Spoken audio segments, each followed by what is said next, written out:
നമസ്കാരം. ഇന്ന് 2024 ജൂൺ 8 ശനി. ദേശാഭിമാനി മുഖപ്രസംഗം. അവതരണം രമ്യ മനോജ്. ഓഹരി വിപണിയിലെ വൻ കുംഭകോണം. 18ാം ലോകസഭയിലേക്കുള്ള തെരഞ്ഞെടുപ്പുമായി ബന്ധപ്പെട്ട് വിവിധ മാധ്യമ സ്ഥാപനങ്ങളും പഠന കേന്ദ്രങ്ങളും നിരീക്ഷണ സംവിധാനങ്ങളും നടത്തിയ എക്സിറ്റ് പോളുകളുടെ വിശദാംശങ്ങൾ പ്രസിദ്ധീകരിക്കപ്പെട്ടയുടൻ ഓഹരി വിപണികൾ കുതിച്ചു മുന്നേറിയതിലും തെരഞ്ഞെടുപ്പ് ഫലം പ്രഖ്യാപിക്കപ്പെട്ട ശേഷം കുത്തനെ ഇടിഞ്ഞതിന് പിന്നിൽ ഞെട്ടിപ്പിക്കുന്ന വമ്പൻ കുംഭകോണം പതിയിരിക്കുകയായിരുന്നു. അത് സംബന്ധിച്ച് വ്യാപക പരാതികളാണ് ഉയർന്നതും. അമ്പരപ്പിക്കുന്ന അഴിമതിയിൽ സംയുക്ത പാർലമെന്ററി സമിതി രൂപീകരിച്ച് സമഗ്രാന്വേഷണം നടത്തണമെന്ന ആവശ്യം ഉയർന്നു കഴിഞ്ഞു. തെരഞ്ഞെടുപ്പ് ഫലം പുറത്തറിയുമ്പോൾ വിപണി പടവുകളിൽ ആശാവഹമായ കുതിച്ചുകയറ്റം ദൃശ്യമാകുമെന്നും അതുകൊണ്ട് കൂടുതൽ നിക്ഷേപം നടത്താൻ മുന്നോട്ട് വരണമെന്നും പ്രധാനമന്ത്രി നരേന്ദ്രമോദിയും ആഭ്യന്തരമന്ത്രി അമിത്ഷായും ആവശ്യപ്പെടുകയുണ്ടായി. നിക്ഷേപങ്ങൾക്ക് വിപണിയെ ആശ്രയിക്കുന്ന 5 കോടി കുടുംബങ്ങൾക്ക് എന്തിനായിരുന്നു അത്തരം മാർഗനിർദ്ദേശം? കൃത്രിമങ്ങളുടെയും വഴിവിട്ട പ്രവർത്തനങ്ങളുടെയും കുറ്റത്തിന് സെബി അന്വേഷണ വലയത്തിലുള്ള കമ്പനിയുടെ കീഴിലുള്ള മാധ്യമങ്ങൾക്കാണ് മോദിയും അമിത്ഷായും മുഖാമുഖം നൽകി വിപണിയിൽ കൂടുതൽ നിക്ഷേപിക്കാൻ ആവശ്യപ്പെട്ടത്.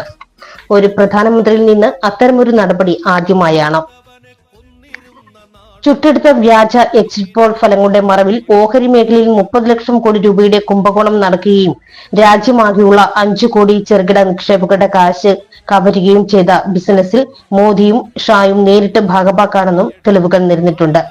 ഫലമറിയുമ്പോൾ ഓഹരി വിപണി റെക്കോർഡുകളെല്ലാം മറികടന്ന് കുതിക്കുമെന്ന് മെയ് 19 മോദി അവകാശപ്പെട്ടു.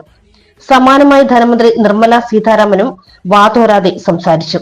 വ്യാജ പ്രവചനങ്ങളിലൂടെ വിപണി കൃത്രിമ വളർച്ച കൈവരിക്കുമെന്ന് പ്രചരിക്കപ്പെട്ടപ്പോൾ വിദേശ രാജ്യങ്ങളിൽ നിന്നുള്ള നിക്ഷേപകർ ഉൾപ്പെടെയുള്ളവർ മെയ് 31 ഓഹരികൾ വാരിപ്പിടിച്ചു.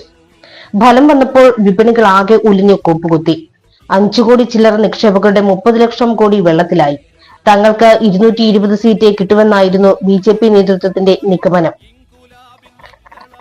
IBക്കും അതോടായിരുന്നു യോജിപ്പ്. അത്തരം വസ്തുതകൾ മറച്ചു പിടിച്ചാണ് ഓഹരികൾ വാങ്ങിക്കൂട്ടാനുള്ള ആഹ്വാനം. അതറിയാമായിരുന്നിട്ടും ഓഹരി വിപണിയിൽ പണം നിക്ഷേപിക്കാൻ സാധാരണക്കാരെ പ്രേരിപ്പിക്കുകയായിരുന്നു മോദിയും ഷായും. അതിനുശേഷമാണ് മാധ്യമങ്ങൾ തെറ്റായ എക്സിറ്റ് പോൾ സൂചനകൾ നൽകിയത്. ഇന്ത്യയുടെ ചെറുകിട നിക്ഷേപകരെ ബലിയാടാക്കി ആരെല്ലാമോ ആയിരക്കണക്കിന് കോടി രൂപയുടെ നേട്ടം കൊയ്തുവെന്നതാണ് സത്യം. ഓഹരി വിപണിയുടെ ഇതുവരെയുള്ള ഘട്ടത്തിലെ ഈ കൂറ്റൻ കുംഭകോണത്തിൽ BJPക്കും വ്യാജ എക്സിറ്റ് പോൾ സംഘാടകർക്കും അതിന്റെ പ്രചാരകർക്കും സംശയത്തിന്റെ കരിമേഘത്തിലാണ്ട വിദേശ നിക്ഷേപകർക്കുമുള്ള പങ്ക് കണ്ടെത്താൻ ഗൗരവമായ അന്വേഷണം അനിവാര്യമാണ്. ചുരുക്കത്തിൽ മോദിയുടെയും അമിത്ഷായുടെയും ഭീമാകാരങ്ങൾക്കുമേൽ അതിഗുരുതരമായ അഴിമതിയുടെ ചെളിപുരണ്ടിരിക്കുകയാണ്. വാചോരാപങ്ങളിൽ വിശ്വാസമർപ്പിച്ച മെയ് 31 കമ്പോളത്തിൽ നല്ല നിലയിൽ ഇടപാടുകളുണ്ടായി. 29, 30 തീയതികളിലേതിന്റെ ഇരട്ടിയിലേറെ. ആ ദിവസങ്ങളിലെ നിക്ഷേപകർ ആരൊക്കെയാണെന്ന് പരിശോധിക്കണം. 2019 തെരഞ്ഞെടുപ്പ് വേളയിൽ എക്സിറ്റ് പോൾ ഫലം പുറത്തുവിട്ടതിന് പിന്നാലെ സെൻസെക്സ് 3.8% വർധന രേഖപ്പെടുത്തുകയുണ്ടായി. മോദിയുടെ 2ാം വട്ടത്തിൽ പ്രവചനം 306 സീറ്റ് വരെയായിരുന്നു. അതിനെ മറികടക്കുന്ന പ്രകടനമായിരുന്നു അന്നത്തേത്.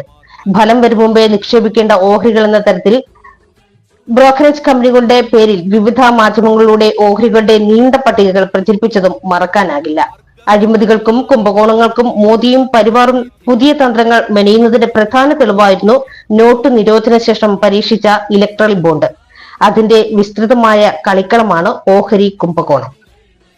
ദേശാഭിമാനി മുഖപ്രസംഗം ഇവിടെ പൂർണ്ണമാകുന്നു. നന്ദി, നമസ്കാരം.